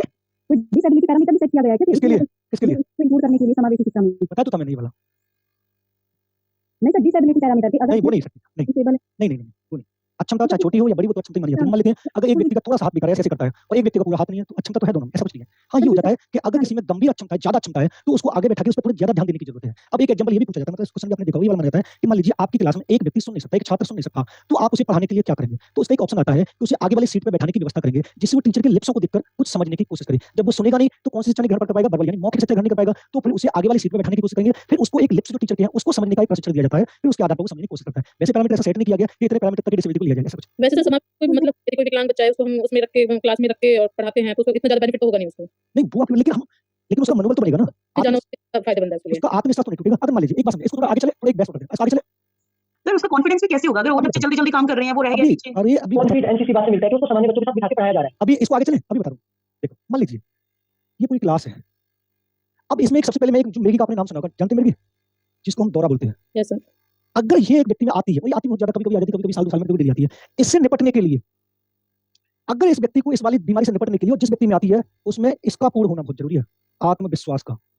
अगर किसी व्यक्ति का आत्मविश्वास, कॉन्फिडेंस डगमगा गया तो मिर्गी और दौरा उसे बहुत जल्दी आने को, फिर वो अपने जीवन में कुछ नहीं कर पाएगा। अब आपकी एग्जांपल देखते हैं। मान लीजिए ये पूरी क्लास है, पूरी नॉर्मल बच्चों से भरी हुई है, और यहाँ पे एक हैंडीकैप आता है जिसे कम दिखाई देता है। अब वो मेरी क्लास में आता है और वो उसको बिना उसके किए हुए मैं आप लोगों के साथ पढ़ाने का करता हूँ और उसके 2-3-4 क्वेश्चनों को रोज डेली सॉल्व आउट करता हूँ, तो उसमें कॉन्फिडेंस आएगा। और जो उसमें एक हैंडीकैप है वो उस पर ध्यान नहीं देगा, क्योंकि उसका आत्मविश्वास मैंने बनाए रखना। अगर वो पहले दिन आता है और पहले दिन मैं उसे ये बात बोल दूं कि आपको हम नहीं पढ़ा सकते, आपको अपने स्कूल की देख व्यवस्था करनी पड़ेगी, आपको अलग स्कूल की, और उसे लगता है कि मेरे शहर में मेरे जैसा स्कूल है नहीं, तो क्या वो पढ़ पाएगा? उसके दिमाग में जो ये क्वेश्चन उठाता है कि मुझे आगे पढ़ना है, वो फिर बिल्कुल से दब जाएगा और वो एक तरह से डिप्रेशन में चला जाएगा, हीन भावना में चला जाएगा। इसी को दूर करने के लिए तो इंक्लूसिव एजुकेशन को लाया गया है कि बालक का मनोबल बनाए रखने के लिए, आत्मविश्वास बनाए रखने के लिए। अब यहाँ पे मैंने आपको कुछ 2-3 क्लास पहले मैंने आपको 2 ऑप्शन दिए थे, एक तो समान शिक्षा दी थी, एक समान शिक्षा दी थी, और मैंने एक आपको दिया था समान अवसर दिया था। दूसरा कौन सा दिया था? समान अवसर दिया था। और जिसमें से मैंने राइट आंसर कौन सा लगवाया था आपसे? राइट आंसर कौन सा लगवाया समान था? अवसर। समान अवसर। अब एक हैंडीकैप बालक है, वो मुझसे 4 बार पूछ रहा है, तो मैं उसे 4 बार बताने का पूरा प्रयास करूंगा। मैं उसे ये नहीं कहूंगा कि आप हैंडीकैप है तो आप ज्यादा क्यों पूछ रहे हैं। इसी को तो ध्यान में रखकर इस समान शिक्षा को नहीं लाया गया था, समान अवसर को लाया गया था। समान शिक्षा, समान अवसर का मतलब ये होता है, यहाँ पर एक व्यक्ति अपनी योग्यता के आधार पर, एक जो व्यक्ति होता है अपनी योग्यता के आधार पर ज्ञानार्जन करता है, अपनी योग्यता के आधार पर ज्ञानार्जन करेगा। और इस पूरी क्लास में एक हैंडीकैप भी बैठा है और एक नॉर्मल बच्चा भी बैठा है। तो हैंडीकैप में जितनी योग्यता होगी उसके आधार पर करेगा,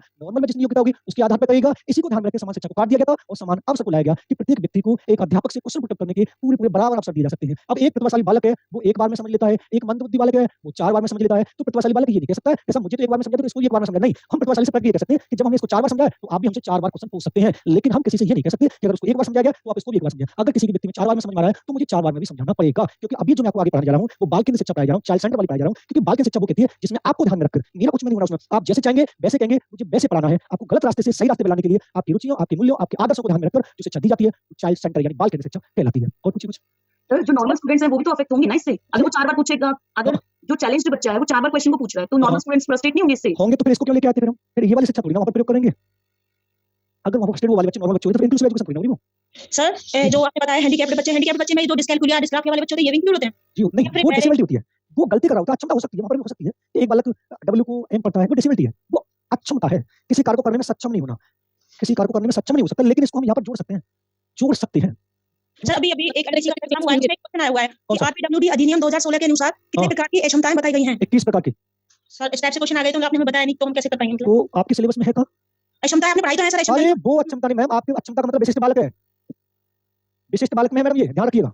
ये वाली तो वो डायलेक्सिया और वो सब आ जाएंगी ना जो आप बता रहे वो सीखने की अक्षमता, लर्निंग डिसेबिलिटी है। तो ये कौन सा है? ये विशिष्ट बालक है, विशिष्ट बालक में जिसमें मैं शारीरिक रूप से विशिष्ट बालक पढ़ाऊंगा, जिसमें अंधे बालक और श्रवणहीन बालक, वाक विकलांग बालक, मृगी बालक, अपंग बालक, विरूपति बालक, ये वो बालक है मैडम, ये वो बालक है, वो लर्निंग डिसेबिलिटी है। आपने लर्निंग डिसेबिलिटी भी तो पढ़ाया है ना हमको। अरे तो लर्निंग डिसेबिलिटी आपके सिलेबस में तभी तो पढ़ा है, लेकिन एक्सेप्शनल चिल्ड्रन कहाँ है आपके सिलेबस में? जो आप अभी इस वाली बात को कर रहे हैं कि RPWD 2016 के आधार पर कितने प्रकार की क्षमता को बताया गया? 21 प्रकार की। लेकिन यहाँ पर इनके पापा जी ये हैं, RCI रिहेबिलाइजेशन काउंसिल ऑफ इंडिया, भारतीय पुनर्वास परिषद अधिनियम, कौन सी ईयर में आया है आपको बताना? 1992 में। एक है निःशक्त व्यक्ति अधिनियम 1995, एक है निःशक्त जन अधिनियम 1987। और ये जो सब है जो बात आप कर रहे हैं वो एक्सेप्शनल चिल्ड्रन की बात कर रहे हैं आप, जिसको हम विशिष्ट बालक बोलते हैं। और जिसको मैंने आपको बताया था इसका एक डायग्राम ये वाला होता है, पूरा डायग्राम समझे, डायग्राम समझे। इसका जो विशिष्ट बालक का डायग्राम मैंने आपको बताया भी था, शायद आपको मैंने बताया भी था कि ये ऐसे डायग्राम होता है, ये वाला डायग्राम होता है। और मैंने आपको ये बताया था 16% इधर होते हैं, 16% इधर होते हैं। और मैंने आपको ये भी बात बताई थी कि 68% इधर होते हैं। एक सामान्य कक्षा में सामान्य बालक कितने होते हैं? 68%। ये सामान्य से ऊपर वाले होते हैं जिनको प्रतिभाशाली विशिष्ट बालक बोलते हैं, जो प्लस वाले होते हैं जिनको प्लस वाले बोलते हैं, जिसमें आएंगे प्रतिभाशाली बालक, जिसमें आएंगे प्रतिभाशाली बालक, तीव्र बालक या प्रखर बालक। और इसमें होंगे माइनस वाले, जिसमें आएंगे पिछड़े बालक, मंद बालक,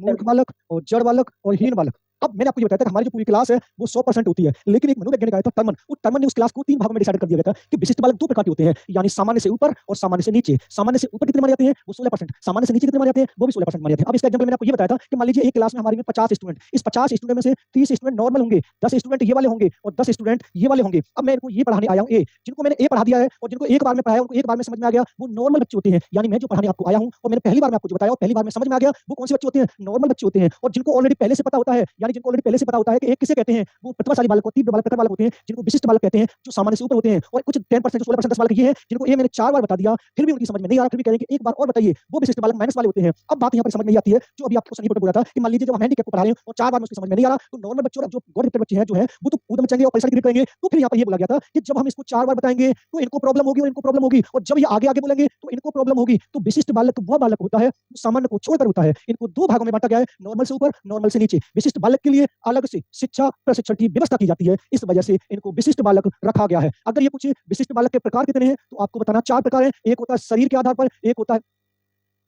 मानसिक आधार पर, और एक होता है शैक्षिक आधार पर, एक होता है शैक्षिक आधार पर, और एक होता है सामाजिक आधार पर, एक होता है सामाजिक आधार पर, एक होता है सामाजिक आधार पर,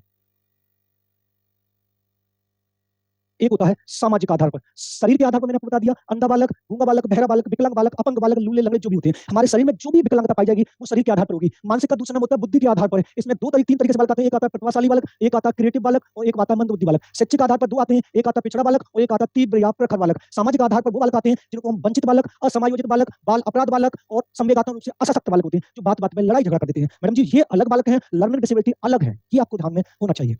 एक्सेप्शनल चिल्ड्रन बच्चे विशिष्ट बालक है, बड़ा इंटरेस्टेड है, लेकिन आपके सिलेबस में लर्निंग डिसेबिलिटी है, इस वजह से मैंने इसको डिफाइन नहीं किया था। अभी आपने जो वाली बात पूछी है RPW आरपीडब्ल्यूडी जो है ये वाली, ये 2016 में आई थी, लेकिन इससे पहले इनके पापा जी जिनको हम बात करते हैं वो आरसीआई है जो 1992 में आई थी, जिसका फुल फॉर्म मैंने आपको बता दिया है। और ये कुछ आरपीडब्ल्यूडी 2016 के आधार पर कितने प्रकार की विकलांगता रखी गई है, तो 21 प्रकार की रखी गई है। लेकिन आपसे क्वेश्चन ये भी पूछ सकता है आरपीडब्ल्यूडी के आधार पर, आरपीडब्ल्यूडी 2016 को बेस बनाकर उच्च शिक्षा में कितने % व्यक्तियों को, विकलांग व्यक्तियों को उच्च शिक्षा में कितने % व्यक्तियों को आरक्षण देने की बात दी गई है, तो आपको बता देना 3% विकलांग व्यक्तियों को आरपीडब्ल्यूडी 2016 के आधार पर आरक्षण देने की बात की गई है। क्लियर है? Okay sir. अब आते हैं बाल केंद्र शिक्षा पर। देखो, अब बाल केंद्र शिक्षा को पढ़ेंगे। अब बाल केंद्र शिक्षा है वो आपको चाइल्ड सेंटर के नाम से जानी जाती है। अब उसकी वो जनक आपसे पूछेगा, अगर वो जनक पूछे तो दो तरीके से पूछेगा। अगर वो भारत में पूछता है तो आपको बताने हैं गिज्जू भाई। कौन बताने हैं? गिज्जू भाई। अगर विश्व में पूछता है तो आपको बताने हैं जॉन टीवी। अब बाल केंद्र शिक्षा होती क्या है इसको समझें। देखो, वह शिक्षा जिसमें एक अध्यापक बालक की रुचियों, आदर्शों, मूल्यों और मानसिक स्तर को ध्यान में रखकर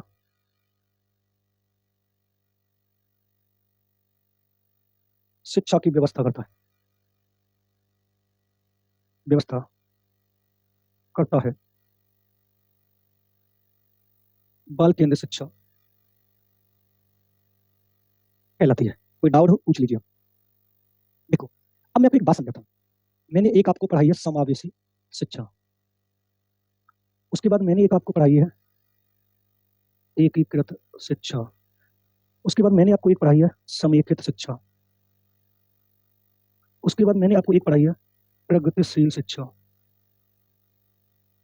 और एक मैंने आपको पढ़ाई है बाल केंद्रित शिक्षा, और एक और पढ़ा दे रहा हूँ शिक्षा का सार्वभौमिकरण। मैंने आपको 6 पढ़ा दिया। एक बार शिक्षा का सार्वभौमिकरण पढ़ लीजिए, फिर आपको पूरा सब समझ में आ जाएगा। सार्वभौमिकरण जानते हैं? सार्वभौमिकरण, यूनिवर्सलाइजेशन। जी हाँ। देखो, जब एक अध्यापक एक छात्र के चार पक्षों कौन कौन से बताएगा कोई? शारीरिक, मानसिक, शारीरिक, मानसिक, संवेगात्मक और सामाजिक को ध्यान में रखकर शिक्षा की व्यवस्था करता है। अब ये वाली मैंने आपको पूरी समझा दी। बाल केंद्र शिक्षा वो शिक्षा होती है जिसमें हम बालक की रुचियों, मूल्यों, आदर्शों, उसके मानसिक स्तर को ध्यान में रखकर जो भी शिक्षा की व्यवस्था करते हैं वो चाइल्ड सेंटर कहलाती है। शिक्षा का सार्वभौमिकरण वो कहलाता है जिसमें व्यक्ति के चारों पक्षों को ध्यान में रखकर शिक्षा की व्यवस्था की जाए। अगर मैं आपको कोई भी शिक्षा प्रदान कर रहा हूं तो वो ऐसी शिक्षा हो जो आपके चारों पक्षों का विकास करे, आपकी बुद्धि का विकास करे, आपका शरीर का भी विकास करे, आपका मानसिक संवेगात्मक विकास करे और सामाजिक भी विकास करे। ये वाली जो विकास करेगा वो शिक्षा का सार्वभौमिकरण कहलाएगा। मैंने आपको ये वाली बात बताई कि समावेशी शिक्षा वो कहलाती है जिसमें प्रत्येक बालक को शिक्षा की मुख्य धारा जैसे 14 वर्ष से 3 से 18 वर्ष में जोड़ लेना, किसी को बाहर नहीं निकालना। मैं कोई बालक अगर हैंडीकैप है या कोई बालक मंदबुद्धि का, मैं बाहर नहीं निकालना, सबको एक साथ में लेकर पढ़ाना, वो समावेशी शिक्षा कहलाएगी। उसके बाद मैंने आपको बताया एकीकृत शिक्षा। एकीकृत शिक्षा में मैंने आपको दो चीज बताई थी कि हैंडीकैप बालक है नॉर्मल बच्चे के साथ पढ़ने के लिए उसे अवसर देने, अभी शामिल नहीं किया, अगर अवसर दे रहे हैं तो आपको बताना एकीकृत शिक्षा कहलाती है। समेकित शिक्षा मैंने आपको ये बताई थी कि जब एक दिव्यांग छात्र जो है हैंडीकैप बालक है वो नॉर्मल बच्चे के साथ बैठकर पढ़ रहा है, यानी शामिल कर लिया, यानी बैठा दिया क्लास में, तो समेकित शिक्षा कहलाती है। उसके बाद मैंने आपको प्रोग्रेसिव एजुकेशन, प्रगतिशील शिक्षा ये वाली बताई थी कि जिसमें जब एक टीचर और एक स्टूडेंट दोनों मिलकर अपनी शिक्षण अधिगम प्रक्रिया को आगे ले जाते हैं और जिस उद्देश्य के लिए वो शिक्षा कार्य कर रहे हैं उस उद्देश्य को प्राप्त कर लेते हैं, वो प्रोग्रेसिव एजुकेशन कहलाती है। और जिसकी एजुकेशन मैंने आपको बताया जॉन डीवी, और जॉन डीवी ने जिस विद्यालय की स्थापना की थी वो लैब विद्यालय की स्थापना की थी, और लैब विद्यालय की स्थापना के आधार पर उन्होंने एक विद्यालय समाज का लघु भी कहा था और उन्होंने एक पुस्तक दी थी डेमोक्रेसी एंड एजुकेशन। लेकिन जॉन डीवी को विश्व में बाल केंद्र शिक्षा के जनक भी बोला जाता है और भारत में बाल केंद्र शिक्षा के जनक गिज्जू भाई बोला जाता है। कुछ पूछना हो, कोई डाउट हो, आप पूछ सकते हैं। कुछ पूछना है? सर आप लोग बताइए में अवसर दिया जाता है, रेट में शामिल किया जाता है टिक और ये सम टिक में, फिर डिफरेंस क्या हुआ? जैसे एक में तो आप बोल रहे हो पहले दिन पूछ लेते हैं, अगले दिन आ जाता है वो पढ़ने। हाँ। फिर डिफरेंस क्या हुआ सर? पढ़ते तो दोनों ही हैं। अरे तो पहले दिन कहाँ आके बैठ गया? कहाँ बैठा आके? अरे बैठ गया सर उस दिन तो फिर, और उस दिन बैठ गया तो समेकित हो गया। अच्छा, आप किसी भी कार्य को बिना पूछे अभी बच्चे उसी दिन कोई ना के बैठ जाते, सभी बच्चे पहले एडमिशन लेते हैं, इंक्वायरी तो लेते हैं ना, करते हैं। माइंड को विकसित करो ना। आप कोई कहीं बिना जाके बैठ गए। कोई 2 तारीख को, कोई 3 को, ऐसे कोई ना। हाँ, कोई पहले दिन जाएगा तो पहले इंक्वायरी तो करेगा, पूछेगा तो सही कि मैं कल से आ जाऊं। डायरेक्ट कोई वो तो जाके सभी करते सर, सभी नहीं करते सर। देखो, एक बात समझिए, ये दो शिक्षा में ये दो शब्द आप याद रखें। अब ये दिव्यांग बालक अगर उसके दिमाग में ये लग रहा है कि ये पूरी क्लास एक नॉर्मल बच्चों के रूप में, दिया, अंधा बालक, गूंगा बालक, बहरा बालक, विकलांग बालक, अपंग बालक, लूले, लंगड़े जो भी होते हैं, हमारे शरीर में जो भी विकलांगता पाई जाएगी वो शरीर के आधार पर होगी। मानसिक का दूसरा नाम होता है बुद्धि के आधार पर। इसमें तीन तरीके से बालक आते हैं, एक आता है प्रतिभाशाली बालक, एक आता है क्रिएटिव बालक और एक आता है मंदबुद्धि बालक। शैक्षिक आधार पर दो आते हैं, एक आता है पिछड़ा बालक और एक आता है तीव्र या प्रखर बालक। सामाजिक आधार पर वो बालक आते हैं जिनको हम वंचित बालक, असमायोजित बालक, बाल अपराध बालक और संवेगात्मक रूप से असशक्त बालक होते हैं, जो बात बात में लड़ाई झगड़ा कर देते हैं। मैडम जी ये अलग बालक हैं, लर्निंग डिसेबिलिटी अलग है, ये आपको ध्यान में होना चाहिए। तो एक्सेप्शनल चिल्ड्रन बच्चे विशिष्ट बालक है, बड़ा इंटरेस्टेड है, लेकिन आपके सिलेबस में लर्निंग डिसेबिलिटी है, इस वजह से मैंने इसको डिफेंड नहीं किया था। अभी आपने जो वाली बात पूछी है आरपीडब्ल्यूडी जो है ये वाली, ये 2016 में आई थी, लेकिन इससे पहले इनके पापा जी जिनको हम बात करते हैं वो आरसीआई है जो 1992 में आई थी, जिसके फुल फॉर्म मैंने आपको बता दिया है। और ये पूछा आरपीडब्ल्यूडी 2016 के आधार पर कितने प्रकार की विकलांगता रखी गई है, तो 21 प्रकार की रखी गई है। लेकिन आपसे क्वेश्चन ये भी पूछ सकता है आरपीडब्ल्यूडी के आधार पर, आरपीडब्ल्यूडी 2016 को बेस बनाकर उच्च शिक्षा में कितने % व्यक्तियों को, विकलांग व्यक्तियों को, उच्च शिक्षा में कितने % व्यक्तियों को आरक्षण देने की बात दी गई है, तो आपको बता देना 3% विकलांग व्यक्तियों को आरपीडब्ल्यूडी 2016 के आधार पर आरक्षण देने की बात की गई है। क्लियर है? Okay sir. अब आते हैं बाल केंद्र शिक्षा पर। देखो अब बाल केंद्र शिक्षा को पढ़ेंगे। अब बाल केंद्र शिक्षा है वो आपको चाइल्ड सेंटर के नाम से जानी जाती है। अब उसकी वो जनक आपसे पूछेगा, अगर वो जनक पूछे तो दो तरीके से पूछिएगा। अगर वो भारत में पूछता है तो आपको बताने हैं गिज्जू भाई। कौन बताने हैं? गिज्जू भाई। अगर विश्व में पूछता है तो आपको बताने हैं जॉन टीवी। अब बाल केंद्र शिक्षा होती क्या है इसको समझिए। देखो वह शिक्षा जिसमें एक अध्यापक बालक की रुचियों, आदर्शों, मूल्यों और मानसिक स्तर को ध्यान में रखकर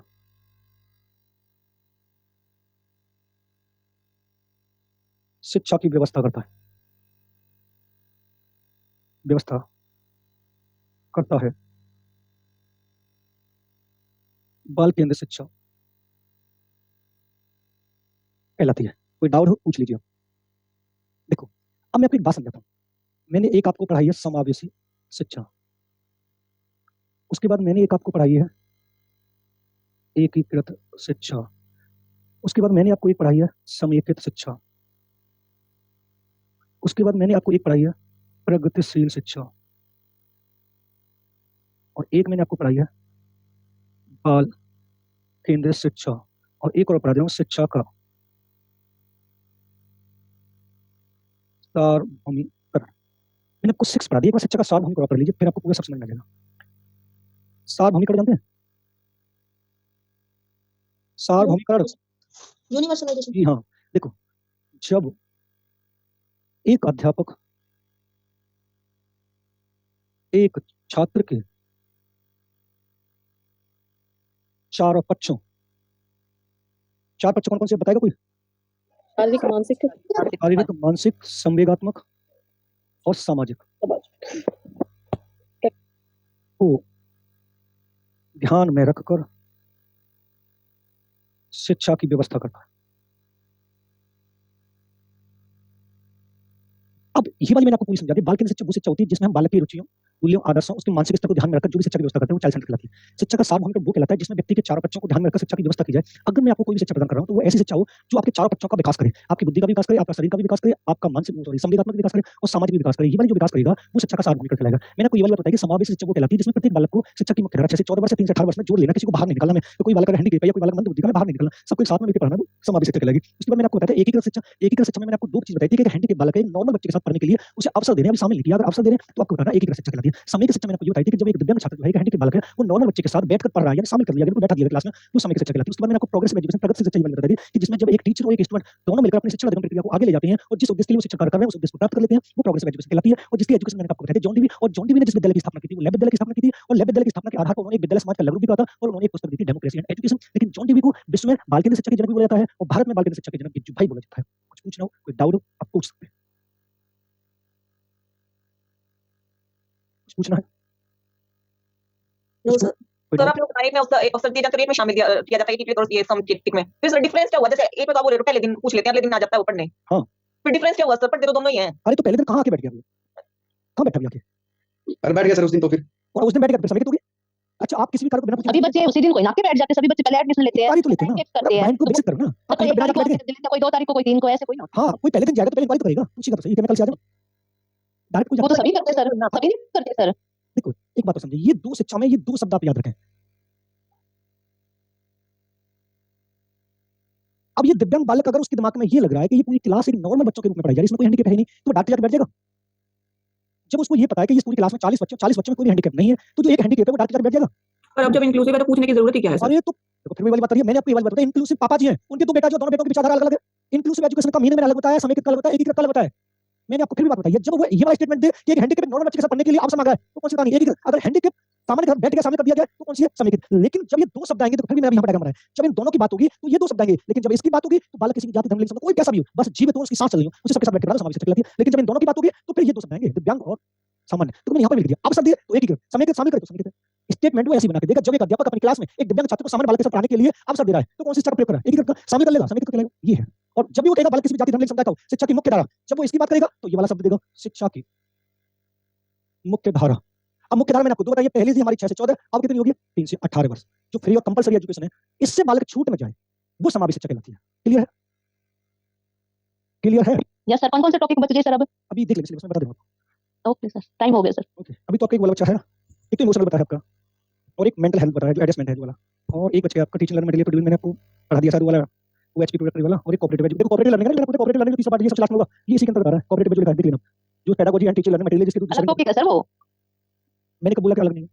मैंने आपको ये वाली बताया कोऑपरेटिव लर्निंग है, वो इसके अंतर्गत कार्यों के बारे में सहयोग देगा, सहयोग कर देगा, ये वाला जो होता है उसके अंतर्गत बात है। ठीक है, मिलते हैं आपको नेक्स्ट क्लास में। मतलब हो गया टॉपिक या करवाओगे? करवाएंगे, थोड़ा बहुत और रह गया है, करवा देंगे आपको। ओके चलो। ये सर? इंक्वायरी ट्रेनिंग ये वाले टॉपिक ये क्या किस सर्टिफिकेट में? कौन से? इंक्वायरी ट्रेनिंग सिलेबस में दिया हुआ है ना? टीचिंग मॉडल है मैडम, रक्षा प्रशिक्षण प्रतिमान आपने सुना होगा, जे रिचर्ड सचमैन, डेविड आसवेल और ब्लूम का, ये उनके हैं। हां सर करवाएंगे, अभी आप करवाओगे हां ना? करवाएंगे मैम, करवाएंगे। ठीक है सर। ओके, मिलते हैं जी। कम्युनिकेशन में 7 C's और 4 S क्या होते हैं? क्या? कम्युनिकेशन में हाँ। 7 C's और 4 S। 4S और 7C हाँ, ये क्वेश्चन आया होता सर, उसमें पूछ रखा है क्या होते हैं ये? मैंने ये पढ़ी नहीं, एक बार मैं देख के आपको बता दूंगा, मैंने नहीं पढ़ा, ठीक है?